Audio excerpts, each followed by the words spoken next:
Bueno, hermanos y hermanas, bienvenidos y bienvenidas de regreso. Qué bueno que se hayan quedado para esta última sesión de hoy. Quiero agradecerles por venir a hacer acto de presencia. Yo sé que no es fácil entre semana, pero gracias a Dios están aquí. Ahora vamos a estudiar la lección titulada Notas sobre Apocalipsis 4. Se encuentra en la página 21 de su manual. Quiero preguntar, ¿cuántos tienen el manual? Levanten el manual si lo tienen. Levanten el manual. Bueno, qué bueno, tenemos varios que lo tienen. Los que no lo tienen, hermanos y hermanas, hagan el sacrificio.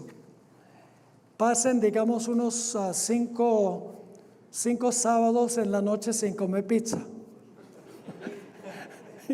Y se compran el manual, que la comida del manual es mucho mejor para la salud. Bueno, oramos y entramos a nuestro estudio. Padre Celestial, gracias te damos por tu palabra. Gracias porque en un mundo de confusión, nosotros, tus hijos, podemos tener plena seguridad, porque sabemos para dónde conduce todo. Tú estás sentado en el trono del universo. No se te escapa nada de la mirada. Todo lo tienes bajo tu control. Entregamos nuestras vidas en tus manos para que tú también dirijas nuestras vidas. Pedimos que nos bendigas en nuestro estudio, nuestro último estudio de este día. Te lo imploramos en el nombre precioso que es sobre todo nombre, el nombre de Cristo Jesús. Amén. Como le mencioné, la página 21 de nuestro manual será nuestro estudio. Y voy a seguir bastante de cerca el manual, por eso es importante también que lo tengan, porque vamos a seguir párrafo por párrafo, porque escribí este manual exactamente como quiero enseñar la clase.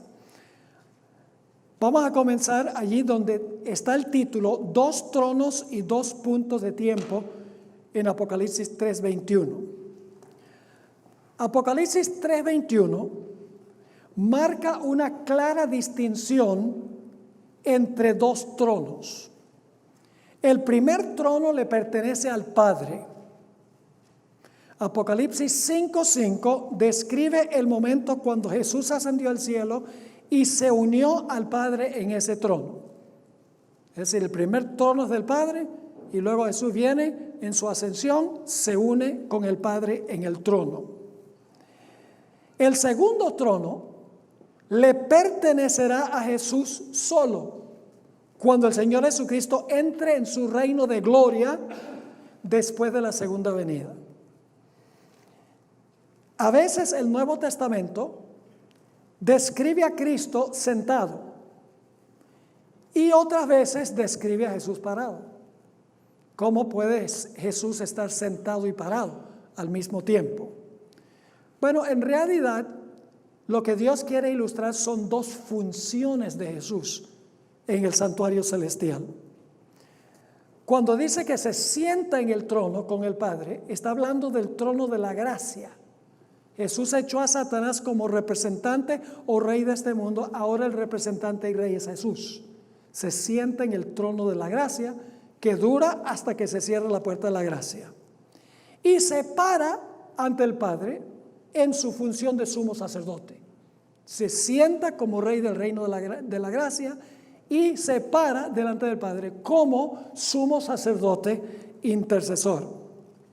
Esta doble función de Jesús ya se hallaba predicha en Génesis 14:18, donde habla de un personaje llamado Melquisedec. Dice que Melquisedec era rey de Salem y también sacerdote del Dios vivo. Es decir, tenía ambas funciones. Era un tipo o un símbolo de Jesús.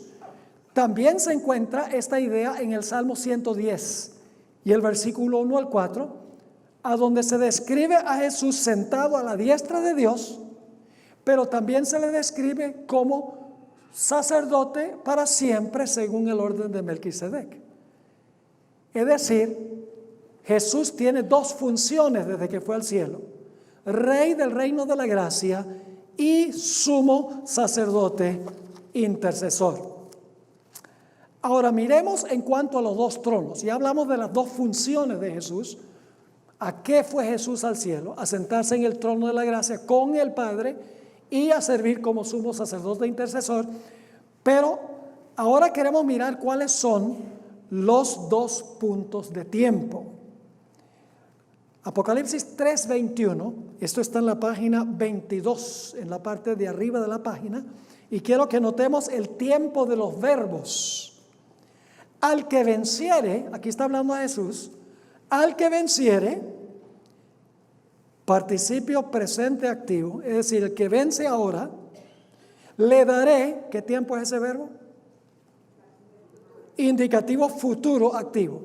Yo le daré que se siente conmigo en mi trono, así como yo he vencido, ¿qué tiempo? Pasado, muy bien, he vencido y me he sentado con mi Padre en su trono. ¿Cuáles son los dos puntos de tiempo? Primer punto de tiempo es cuando Jesús asciende y se sienta con su Padre en el trono. El segundo punto de tiempo es cuando el Señor Jesucristo, nosotros nos sentemos con Él en su trono, en el reino. Es decir, los dos puntos de tiempo que inician y terminan los sellos son el momento cuando Jesús se sienta con el Padre en el trono, y la terminación es cuando nosotros nos sentamos con Jesús en su trono de gloria en el futuro. Ahora, después de su resurrección, Jesús pasó 40 días en esta tierra. ¿Por qué pasó Jesús 40 días acá? ¿Por qué no fue al cielo inmediatamente? Dos razones que se dan en Hechos 1:3. En primer lugar, para dar pruebas absolutas de su resurrección. Se apareció en muchos sitios para que hubiese pruebas de que Él había resucitado. Y en segundo lugar, para explicarle las escrituras a los discípulos que no habían entendido. Dice que les explicó las cosas concernientes al reino de Dios. Así que por 40 días Jesús se quedó aquí. Finalmente, después de 40 días, el Señor Jesucristo dijo: ha llegado el momento de regresar otra vez al cielo, de donde partí hace más o menos 33 años. Les prometí a los seres celestiales que iba a venir a este mundo, iba a lidiar con el enemigo, a vivir una vida perfecta, a morir por el pecado, y que prepararán la fiesta, porque después de 33 años iba a regresar al cielo victorioso. Ahora, en Apocalipsis 4, estamos en la mitad de la página 22. En Apocalipsis 4 se halla una descripción de la preparación del cielo para recibir al héroe de guerra. Me gusta referirme a Jesús como el héroe de guerra, porque estuvo aquí para la guerra, lo hirieron en la guerra, pero sobrevivió y se fue al cielo con sus heridas en el cuerpo. Es decir, en Apocalipsis 4 lo que se está describiendo es la preparación del cielo para recibir a Jesús en su ascensión. Así que vamos a ir versículo por versículo del capítulo 4 para sustraer las lecciones que Dios quiere que aprendamos. Vamos al versículo 1. Después de esto miré, y he aquí una puerta abierta en el cielo. Y la primera voz que oí como de trompeta hablando conmigo dijo: sube acá y yo te mostraré las cosas que sucederán después de estas.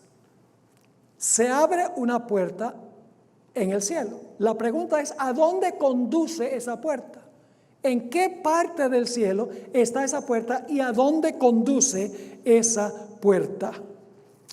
El versículo 1 no lo dice, pero al continuar estudiando nos vamos a dar cuenta a dónde conducía esa puerta específicamente. Ahora, Juan entra entonces en visión por la puerta, y en el versículo 2 dice que ve en el trono sentado a un personaje. Dice en el versículo 2: y al instante yo estaba en el espíritu, que significa que estaba en visión, y he aquí un trono establecido en el cielo, y en el trono uno sentado. No identifica a quién está sentado en el trono. Sencillamente dice que en el trono había uno sentado. Se abre la puerta, entra Juan en visión, ve un trono y a uno sentado en el trono. No hay ninguna evidencia de que el que está sentado en el trono se movió allí de otro lugar. Sencillamente dice que estaba allí sentado en el trono. Ahora, ¿a dónde conducía esa puerta? En realidad, en el cielo hay dos lugares en el santuario, dos puertas. La primera puerta del santuario conduce al lugar santo del santuario, donde estaba el candelabro, la mesa de los panes y el altar de incienso. Pero luego había otra puerta que conducía al lugar santísimo, a donde estaba el arca del pacto.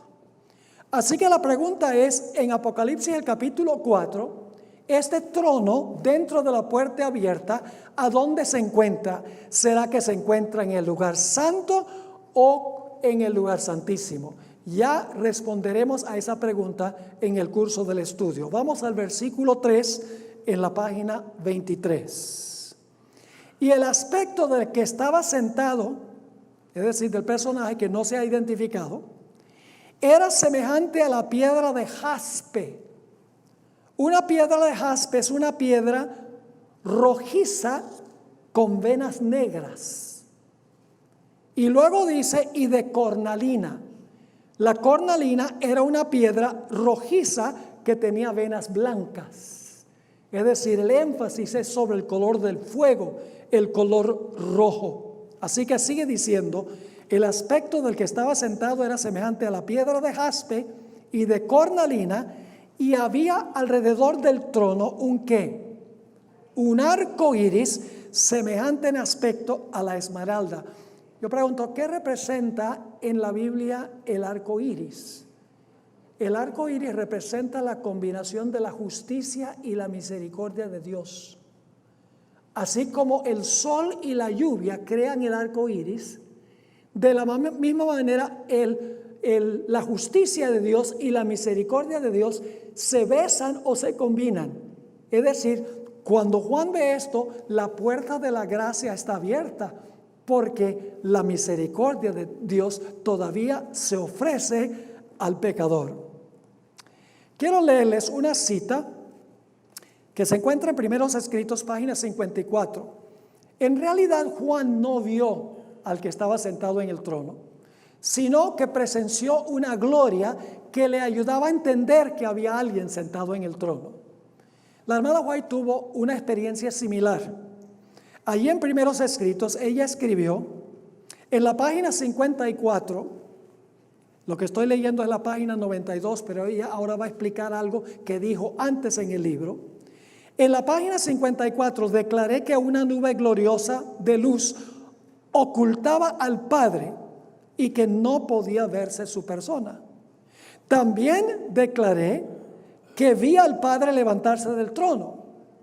Así que, ¿cómo puede decir que estaba oculto y lo vio sentado? Ahora explica.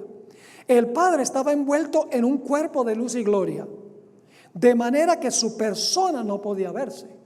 Sin embargo, yo sabía que era el Padre y que de su persona emanaba esta luz y gloria.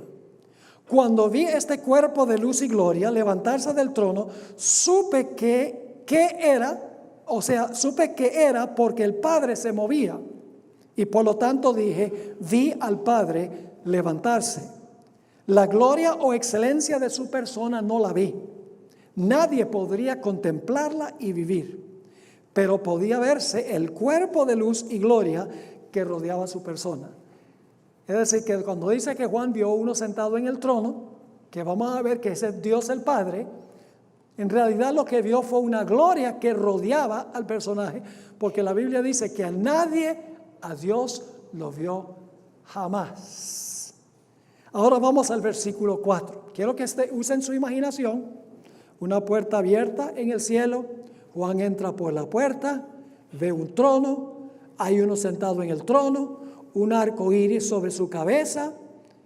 Su aspecto, hay un énfasis sobre el color rojo, el color anaranjado, que está rodeado de gloria y de luz, de fuego, por así decirlo. Y luego nos dice en el versículo 4 algo muy interesante. Y alrededor del trono había 24 tronos. Así que imagínense, alrededor del trono están ubicados 24 tronos. Y en los tronos y sentados en los tronos, ¿quiénes estaban? 24 ancianos. Recuerden que los ancianos están sentados en 24 tronos. ¿Cómo estaban vestidos? Vestidos de ropas blancas. ¿Y qué tenían en la cabeza? Con coronas de oro en sus cabezas. No olviden esos detalles, porque vamos a tener 6 lecciones nada más sobre los 24 ancianos. Un tema muy importante. Así que imagínense alrededor del trono, 24 tronos con 24 ancianos sentados. Versículo 5. Ahora en el versículo 5 vamos a saber a dónde se está realizando esta escena. No es en el lugar santísimo. Esto está ocurriendo en el lugar santo. Y ustedes dicen, ¿cómo sabemos eso? Nota lo que dice el versículo 5. Y del trono salían relámpagos y truenos y voces. Y delante del trono ardían ¿qué? 7 lámparas de fuego, las cuales son los 7 espíritus de Dios. Yo pregunto, ¿dónde se encontraban las 7 lámparas de fuego en el santuario? En el lugar santo. No es coincidencia que la palabra griega para lámparas es la palabra lampades, que es la misma palabra que aparece en la versión griega del Antiguo Testamento, que se conoce como la Septuaginta, la misma palabra que se usa para describir el candelabro de 7 brazos que se encontraba en el lugar santo. Es decir, el trono está ubicado ¿dónde? Está ubicado en el lugar santo. Y claro, las 7 lámparas son simbólicas de la plenitud del Espíritu Santo. No hay 7 Espíritus Santos, hay uno solo. Pero el número 7 indica que está presente allí en el lugar santo la plenitud o la totalidad del Espíritu Santo, indicado por el número 7. Ahora, no cabe duda que esto está ocurriendo en el lugar santo. Les voy a dar en unos momentos varias otras razones, pero primero les voy a leer una cita del Espíritu de Profecía, a donde la hermana White deja absolutamente en claro que esto estaba ocurriendo en el lugar santo. La cita se encuentra en el Conflicto de los Siglos, página 540 y 541. Los lugares santos del santuario celestial están representados por los 2 departamentos del santuario terrenal. Es decir, los 2 del terrenal simbolizaban los 2 apartamentos del celestial.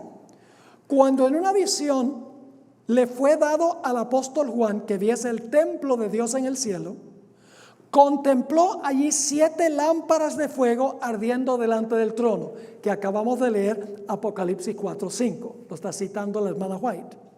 Vio un ángel que tenía en su mano un incensario de oro. En el capítulo 5 vamos a encontrar el incensario. En su mano un incensario de oro, y le fue dado mucho incienso para que lo añadiese a las oraciones de todos los santos encima del altar de oro que estaba delante del trono. Yo pregunto, ¿dónde se encontraba el altar de incienso? ¿En qué parte? En el lugar santo. Sigue diciendo, y aquí no deja duda alguna, se le permitió al profeta contemplar el primer departamento del santuario en el cielo, y vio allí las 7 lámparas de fuego y el altar de oro representados por el candelabro de oro y el altar de incienso en el santuario terrenal. ¿A dónde está ocurriendo esta escena? ¿A dónde conducía la puerta? ¿La puerta conducía a dónde? Al lugar santo. ¿Se movió el Padre al lugar santo? No. El texto sencillamente dice que estaba ¿qué? Estaba sentado allí. No hay indicación de que se haya movido. Ahora, hay textos en la Biblia donde dice que el Padre se mueve en Daniel 7, pero es cuando se movió del santo al santísimo. Ahora estamos en la página 25. otras evidencias de que esto está pasando en el lugar santo del santuario. ¿Notaron ustedes que dice que las 7 lámparas de fuego están delante del trono? Ahora pregunto, ¿qué quedaba delante del trono? ¿Qué quedaba delante de las 7 lámparas en el lugar santo del santuario? La mesa de los panes de la proposición. La mesa de los panes estaba en el norte del lugar santo. El candelabro estaba al sur, directamente enfrente de la mesa de los panes. Así que, ¿qué sería el trono de Dios en el lugar santo? Tendría que ser, ¿qué cosa? La mesa de los panes de la proposición. Ahora ustedes dirán, ¿pero por qué dice eso, pastor? Bueno, primero, porque en el norte está la mesa de los panes y directamente enfrente, como dice el texto, está el candelabro delante del trono. Pero hay otras evidencias. ¿Cuántas pilas de panes había en la mesa de los panes de la proposición? No, había 2 pilas de panes en la mesa. 6 en una pila y 6 en la otra pila. Y nos preguntamos, ¿por qué 2 hileras de panes? Bueno, yo les pregunto, ¿qué representa el pan en la Escritura? Estamos hablando de símbolos. ¿Qué representa el pan? Representa a Jesús en persona y su palabra en forma escrita. Es decir, en la mesa hay 2 pilas de panes. Yo pregunto, ¿quién fue el que dio a Jesús? ¿Quién fue el que dio al pan? Jesús dijo, mi Padre os da el pan del cielo, en Juan 6. ¿Y quién es el pan? Jesús es el pan. 2 pilas de panes. El Padre da el pan y Jesús es el pan. No es coincidencia de que hay 2 hileras de panes. Cristo se sentó con su Padre, ¿dónde? En el trono. 2 personas, 2 pilas de panes. Además de eso, hay otras evidencias. La expresión panes de la proposición en hebreo es lahem panim. La palabra lahem es panes y la palabra panim, rostro.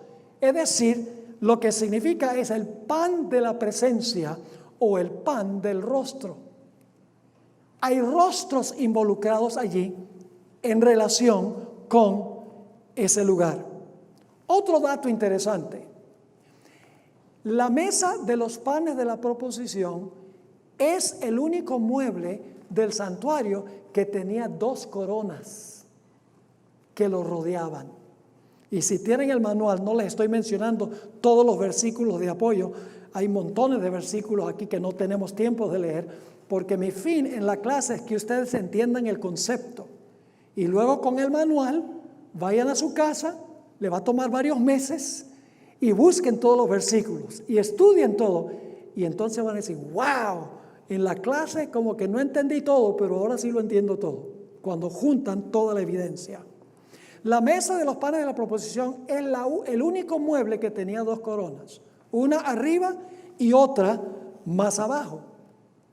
La altura de la mesa de los panes de la proposición y la altura del arca del pacto era la misma. Interesante. Y ustedes dicen, ¿por qué es interesante? Porque el arca del pacto es el trono de Dios en el lugar santísimo. Eso significaría que si tiene la misma altura, la mesa de los panes de las proposiciones en el lugar santo, si tiene la misma altura, debe guardar una relación con el arca del pacto, debe ser el trono de Dios en el lugar santo. Además de eso, como leímos, ahí mismo en ese salón, cuando estudiemos Apocalipsis 5, lo vamos a ver, en el mismo lugar donde está ocurriendo esta escena, está el altar de incienso. ¿A dónde estaba el altar de incienso? En el lugar santo. Además de eso, hay otro dato muy interesante, y es que en Apocalipsis 6:6 nos dice que durante el periodo del tercer sello, que vamos a estudiar en detalle, había una tremenda escasez de pan. Y usted dice, ¿cómo sabemos que había escasez de pan durante el periodo del tercer sello? Sencillamente porque el trigo y la cebada que se usaban para hacer el pan en los tiempos bíblicos estaban supremamente costosos. Yo pregunto, ¿cuándo es que algo se vuelve costoso? ¿Cuándo es que algo se pone caro? Cuando hay escasez, se pone caro.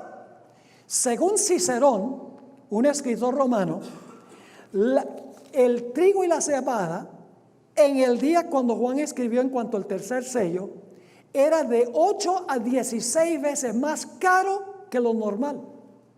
Es decir, durante el periodo del tercer sello, que vamos a ver que es el tiempo cuando el Estado ayuda a la iglesia papal a ascender al trono, y la iglesia papal ahora empieza a prohibir la Biblia, que es el pan de Dios, hay una tremenda escasez de pan. Nuevamente, guarda una relación la escasez de pan con la mesa de los panes de la proposición. Quiero dar un último argumento que indica que el altar, o no el altar, sino la mesa de los panes de la proposición, es el trono a donde estaba sentado el Padre y a donde se sentó Jesús con el Padre. Es una cita que encontramos en Primeros Escritos, páginas 54 y 55. Elena White está hablando aquí del momento cuando el Padre y el Hijo se movieron del lugar santo al lugar santísimo en 1844. Dice allí, la sierva del Señor, y vi un trono, y sobre él se sentaban el Padre y el Hijo. ¿Dónde estaba ese trono donde se sentaron el Padre y el Hijo? Según las evidencias que hemos visto. ¿Dónde? En el lugar santo. Así que Elena White ahora ve este trono. Eso está pasando en 1844. Vi un trono y sobre él se sentaban el Padre y el Hijo. Me fijé en el rostro de Jesús y admiré su hermosa persona. No pude contemplar la persona del Padre, pues le cubría una nube de gloriosa luz. Pregunté a Jesús si su Padre tenía forma como él. Dijo que la tenía, pero que yo no podía contemplarla porque dijo, si llegases a contemplar la gloria de su persona, dejaría de existir.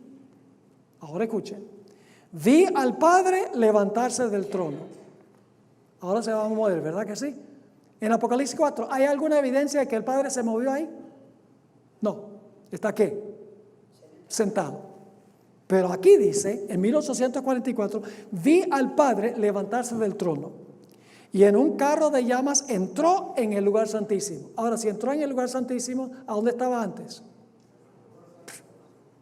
No tiene que tener la mente de un matemático para entenderlo.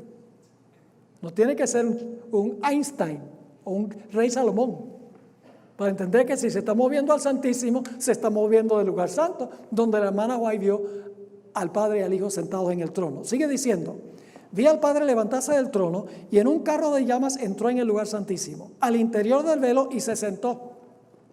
Entonces Jesús se levantó del trono. ¿De cuál trono?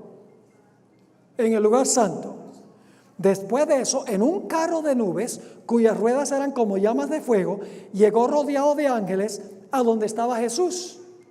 Él entró en el carro y fue llevado al lugar santísimo donde el Padre estaba sentado. ¿A dónde estaban el Padre y el Hijo hasta 1844? En el lugar santo. ¿A dónde están transpirando esta escena de Apocalipsis 4? En el lugar santo del santuario, donde están las lámparas, donde está el altar de incienso y todas las otras evidencias que he compartido con ustedes. Ahora, también se mencionan relámpagos que salen del trono. ¿Qué son los relámpagos? Quiero leerles algunas citas aquí del Espíritu Profecía, Conflicto de los Siglos, página 660. Como mensajeros de Dios, hablando de los ángeles, iban y volvían a semejanza de relámpagos. Tan deslumbradora es su gloria y tan veloz su vuelo.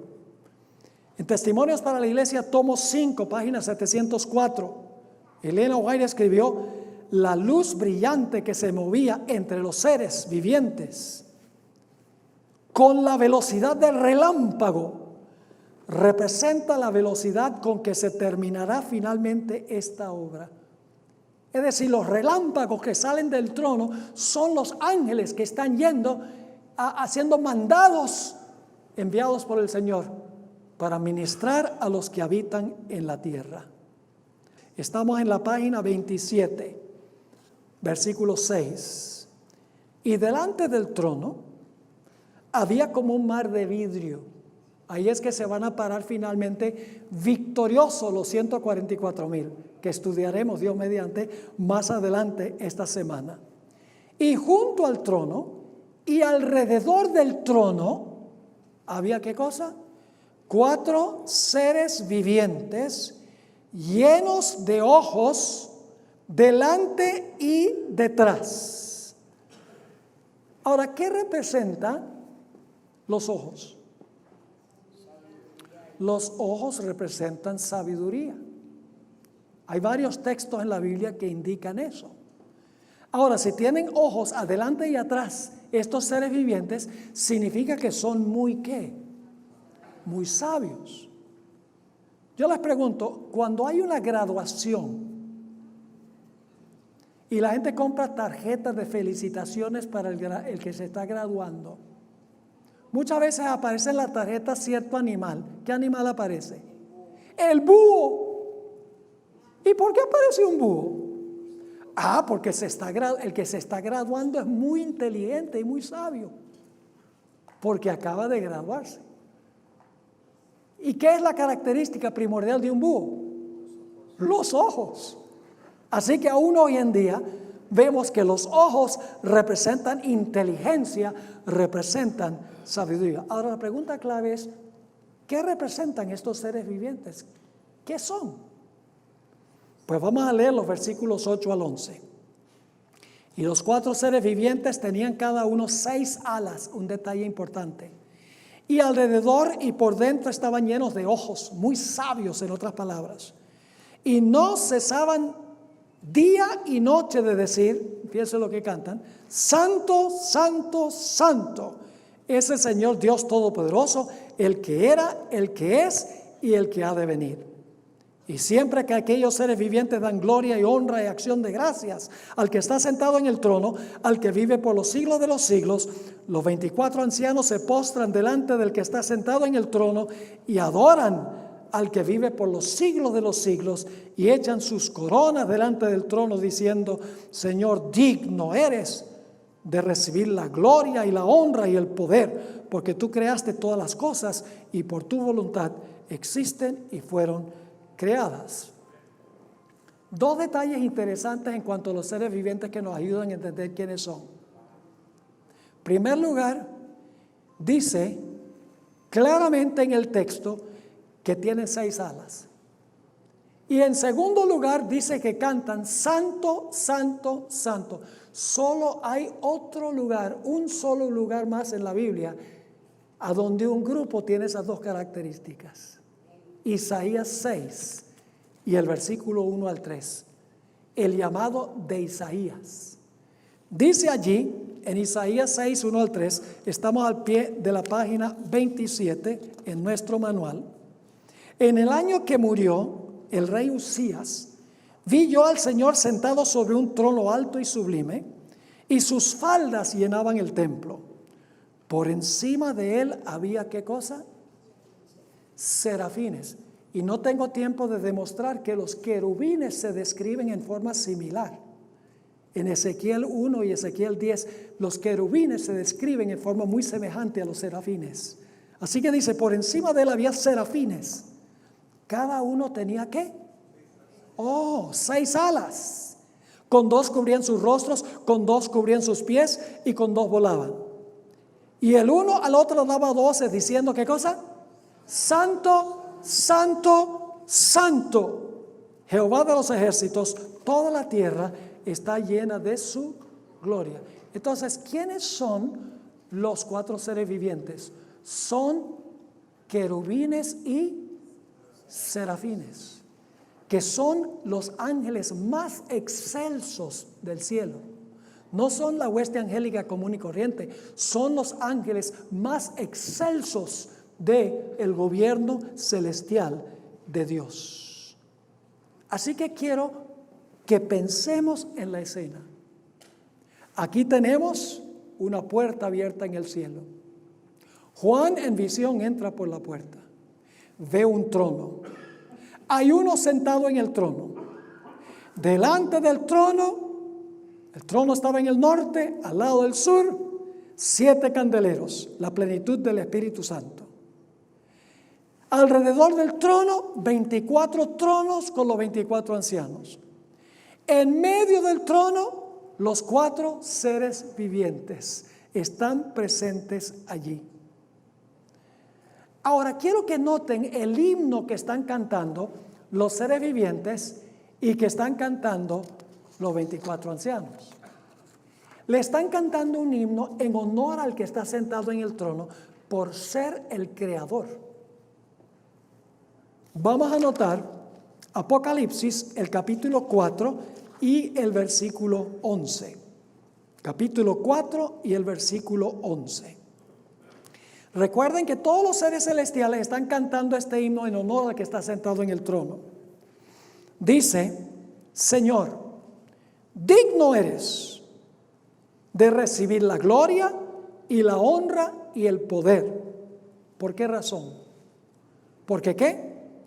Porque tú creaste todas las cosas. Y paramos un momento allí. La gente dice: pero pastor, ¿acaso la Biblia no dice que Cristo es el creador? En Juan 1:3 dice: todas las cosas por Él fueron hechas y sin Él nada de lo que fue hecho, de lo que es hecho fue hecho. ¿Cómo es que aquí el Padre está sentado en el trono y los seres vivientes están diciendo al Padre: tú creaste todas las cosas? Hay que leer con cuidado. Dice: y por tu voluntad existen y fueron creadas. ¿Están captando lo que dice el texto?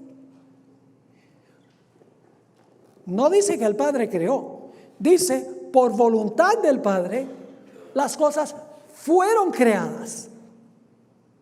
Da cabida de que Jesús es el instrumento del Padre. El Padre es el arquitecto y Jesús es el albañil. Por ejemplo, yo vivo en Fresno. Y en cada, bueno, no en cada esquina, pero en muchas esquinas encuentra uno la foto de una casa y dice: casa construida por R.J. Hill. Oye, digo, hay centenares de casas. Ese hombre sí debe trabajar duro construyendo todas esas casas.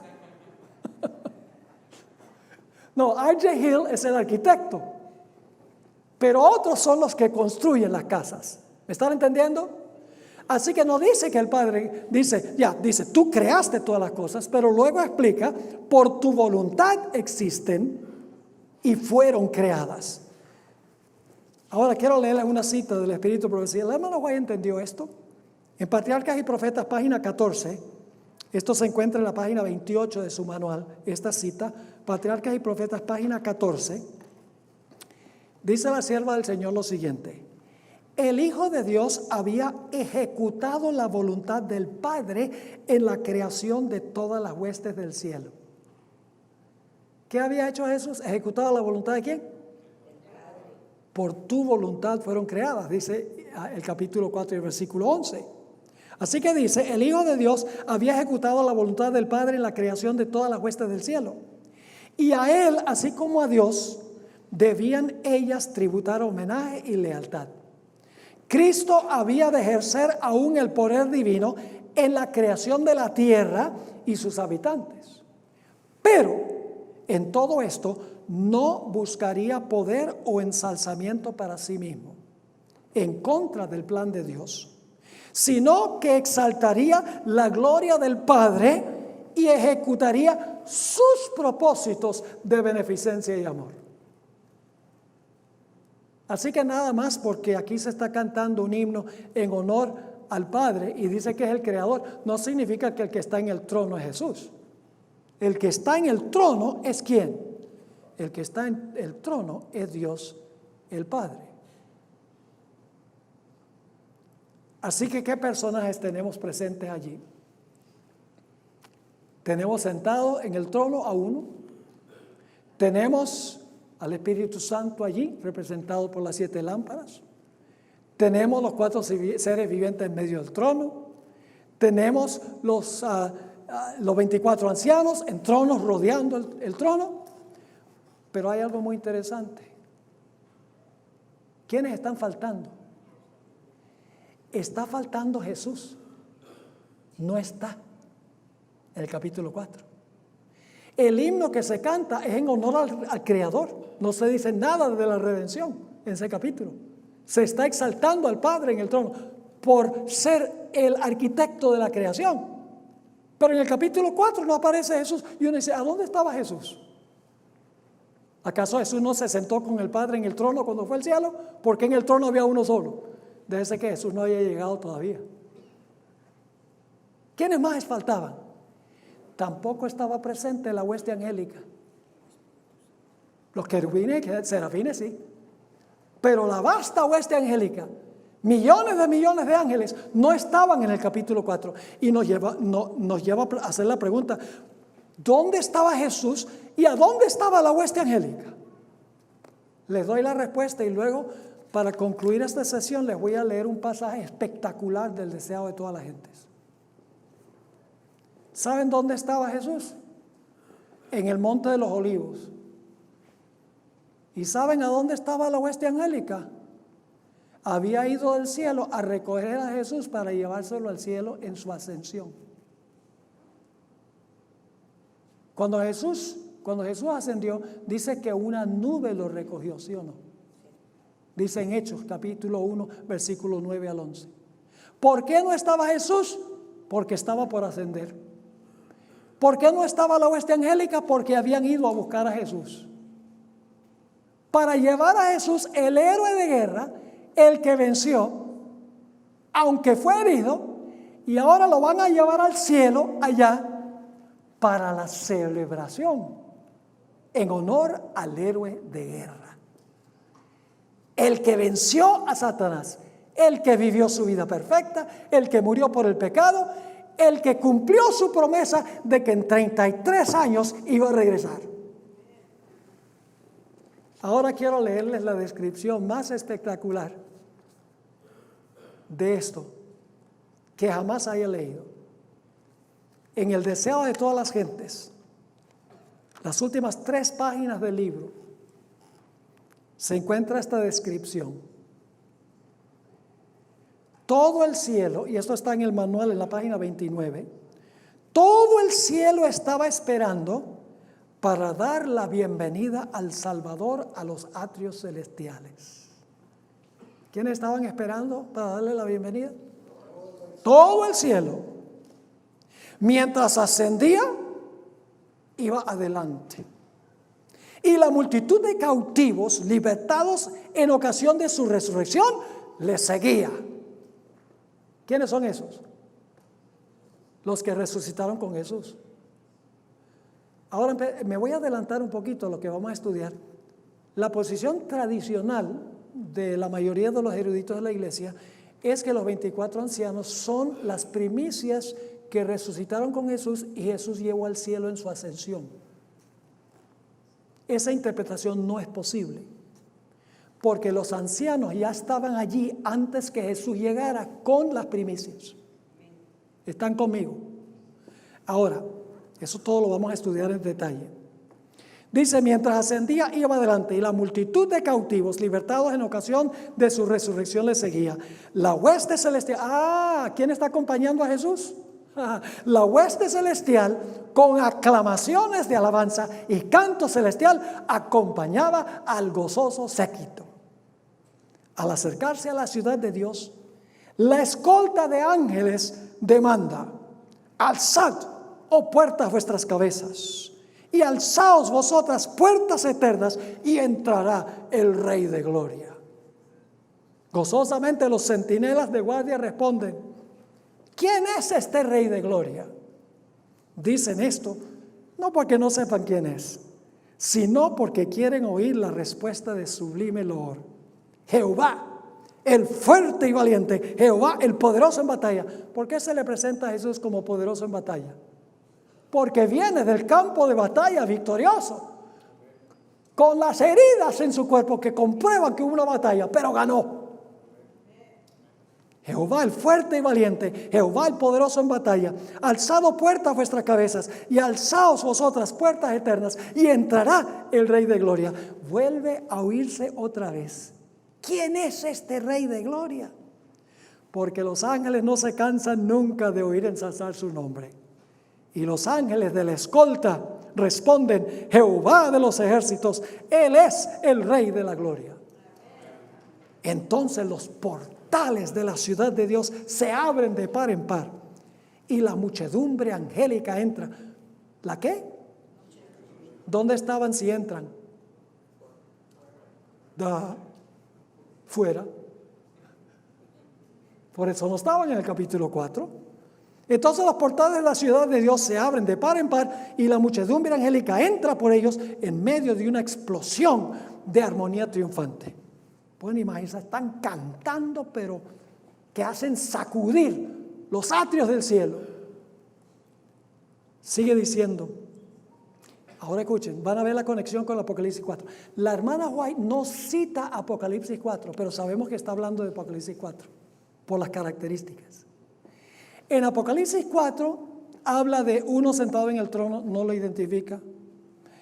Habla de 4 seres vivientes. Habla de 24 ancianos. En el capítulo 5 de un cordero como inmolado, pero no identifica quiénes son.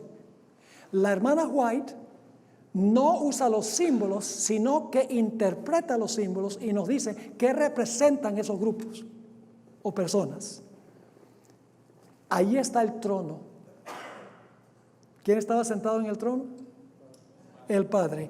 Y en derredor el arco iris de la promesa. ¿Había un arco iris en Apocalipsis 4? Antes que Jesús llegara. Sí. ¿Había un trono allí? Sí. ¿Había uno sentado en el trono? Sí. Sigue diciendo. Ahí están los querubines y los serafines. ¿Quiénes son esos?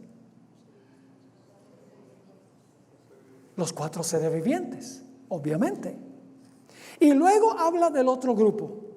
Los comandantes de las huestes angélicas, los hijos de Dios, los representantes de los mundos que nunca cayeron. Ahora, algunos dicen, un individuo una vez me dijo, esos son 3 grupos. Los comandantes de las huestes angélicas, los hijos de Dios, otro grupo, los representantes de los mundos, otro grupo. Más adelante les voy a demostrar que esa es la forma de la hermana White escribir. En muchos otros sitios ella repite algo 3 veces y se está refiriendo a lo mismo. Ahora no les voy a presentar esas citas, pero vamos a estudiarlo cuando hablemos de los 24 ancianos. Es decir, cuando ella dice los comandantes de las huestes angélicas, los hijos de Dios, los representantes de los mundos que nunca cayeron, dice están congregados. ¿Quién sería ese grupo? Los 24 ancianos. Entonces, ¿quiénes son los 24 ancianos? Los representantes de los mundos que nunca cayeron. Los hijos de Dios que se mencionan en el libro de Job. Un día vinieron los hijos de Dios a presentarse delante de Jehová, entre los cuales fue Satán, porque era Antiguo Testamento. Todavía él representaba este mundo, porque Jesús no lo había vencido. Entonces los 24 ancianos son, vamos a encontrar los ángeles más excelsos y poderosos del cielo. Los identifica la hermana White, que Dios colocó para representar a los mundos no caídos. Ya más adelante vamos a hablar y vamos a presentar todas las pruebas. Sigue escribiendo. El concilio celestial, delante del cual Lucifer había acusado a Dios y a su Hijo, los representantes de aquellos reinos sin pecado, sobre los cuales Satanás pensaba establecer su dominio, todos están allí para dar ¿qué? La bienvenida al Redentor. Están ansiosos por celebrar su triunfo y glorificar a su Rey. Pero ahora fíjense, pero con un ademán posible o así, Él los detiene. Todavía no. No puede ahora recibir la corona de gloria y el manto real. Entra a la presencia de su Padre. Ahora sabemos quién estaba sentado en el trono. ¿Quién era el que estaba sentado en el trono? La hermana White no dice uno sentado, dice el Padre. En vez de querubines y serafines, dice, en vez de seres vivientes, dice ¿qué? Querubines y serafines. En vez de 24 ancianos, dice representantes de los mundos que no cayeron, los hijos de Dios. Entra a la presencia de su Padre. Se va a presentar, en Apocalipsis 5 dice que se presenta como cordero ¿qué? Inmolado. La hermana White no va a hablar de cordero inmolado, sino que va a presentar a Jesús con las heridas. ¿Están conmigo o no están conmigo? Entra a la presencia de su Padre, señala su cabeza herida, su costado traspasado, sus pies lacerados, alza sus manos que llevan la señal de los clavos. ¿Cómo se está presentando a Jesús? ¿Cómo qué? Como cordero inmolado. Apocalipsis 5, que será nuestro próximo estudio en la primera sesión de mañana. Presenta los trofeos de su triunfo. ¿Quiénes son los trofeos de su triunfo? Los que resucitaron con Él. ¿Esos son los 24 ancianos los que resucitaron con Él? No, porque los 24 ancianos estaban presentes allí antes que Jesús presente los trofeos. Presenta los trofeos de su triunfo. Ofrece a Dios la gavilla de las primicias. Aquellos que resucitaron con Él como representantes, me gusta decir la cuota inicial, el down payment de la gran multitud que saldrá de la tumba en ocasión de su segunda venida. Una pequeña muestra. Se acerca al Padre. Apocalipsis 5, 7, que vamos a estudiar en la próxima lección, vamos a ver eso. Se acerca al Padre, ante quien hay regocijo por un solo pecador que se arrepiente. Desde antes que fueran echados los cimientos de la tierra, el Padre y el Hijo se habían unido en un pacto para redimir al hombre en caso de que fuese vencido por Satanás. Habían unido sus manos en un solemne compromiso de que Cristo sería fiador de la especie humana. Se hizo el plan desde antes que existiera el pecado en el universo, de que el Padre y el Hijo iban a implementar un plan para redimir a la raza humana. Sigue escribiendo, Cristo había cumplido este compromiso. Cuando sobre la cruz exclamó, consumado es, se dirigió al Padre. El pacto había sido llevado plenamente a cabo. Ahora declara, fíjense cuál es la pasión de Jesús. Ahora declara, Padre, consumado es. He hecho tu voluntad, oh Dios mío. He completado la obra de la redención. Si tu justicia está satisfecha, aquellos que me has dado, quiero que donde yo estoy, ellos estén también conmigo. Yo necesito saber, Padre, si lo que yo hice es suficiente para traerme a todos. Te traje esta muestra, sí, estas primicias, los primeros frutos, pero yo necesito oír de tus labios que lo que yo hice fue suficiente para traer a todos mis hermanos y hermanas acá. Noten, se oye entonces la voz de Dios, proclamando que la justicia está satisfecha. Satanás está vencido. Los hijos de Cristo que trabajan y luchan en la tierra son aceptos en el amado. Delante de los ángeles celestiales y los representantes de los mundos que nunca cayeron, son declarados justificados. Donde Él esté, allí estará su iglesia. La misericordia y la verdad se encontraron, la justicia y la paz se besaron. Los brazos del Padre rodean a su Hijo y se da la orden, adórenlo todos los ángeles de Dios. ¿Y saben qué viene ahora interesante? La hermana White va a citar Apocalipsis 5, 12 y 13. Así sabemos que la hermana White aquí está comentando sobre Apocalipsis 4 y 5. Con gozo inefable, los principados y las potestades reconocen la supremacía del príncipe de la vida. La hueste angélica se postra delante de él, mientras que el alegre clamor llena todos los atrios del cielo. Y ahora cita Apocalipsis 5:12. Digno es el Cordero. Ahora el himno es en honor al Redentor. Capítulo 4 en honor al Creador, porque el Redentor no había llegado.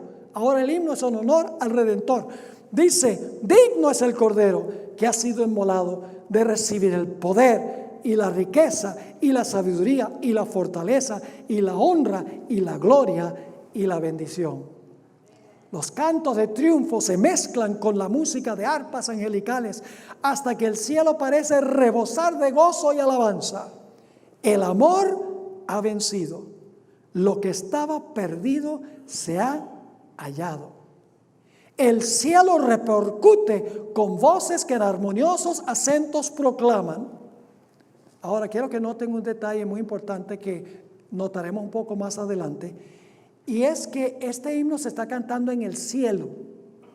Dice, el cielo repercute con voces que en armoniosos acentos proclaman bendición y honra y gloria y dominio al que está sentado sobre el trono y al Cordero por los siglos de los siglos. Pero cuando ustedes van a Apocalipsis, el capítulo 5, ahí dice que no solamente cantó el cielo, sino que dice el cielo, la tierra, los que están debajo de la tierra y los que están en el mar cantaron este himno. Pero no todos cantaron el himno por primera vez. Vamos a encontrar que este himno se va a cantar al final de la historia cuando todos los redimidos estén. Tanto los que están en el cielo como en la tierra, como debajo de la tierra, los que están muertos, los que murieron en el mar, todos van a estar allí cantando este glorioso himno, bendición y honra y gloria y dominio al que está sentado sobre el trono y al Cordero por los siglos de los siglos. Toda rodilla se doblará y toda lengua confesará que Jesucristo es el Señor para la gloria de Dios el Padre. ¿Les quedó claro Apocalipsis 4? Pero todavía falta lo mejor. El capítulo 5 describe lo que acabo de leer del deseado de todas las gentes. La hermana White lo describe de una forma sencilla, como si fuera una niña escribiendo. Lo vio en visión y cuadra perfectamente con lo que dice la Sagrada Escritura. Así que en nuestro próximo estudio, en la próxima sesión, que será mañana en la tarde, vamos a hacer un estudio detallado de Apocalipsis, el capítulo 5, que habla de la llegada del Señor Jesucristo al cielo para la gran celebración de su victoria. Y hablaremos de la gran victoria final, cuando en la batalla de Armagedón el Señor Jesucristo vencerá a los poderes de la tierra que querían acabar con su pueblo, porque Dios es Rey de reyes y Señor de señores. ¡Qué gran Dios, hermanos y hermanas, servimos nosotros!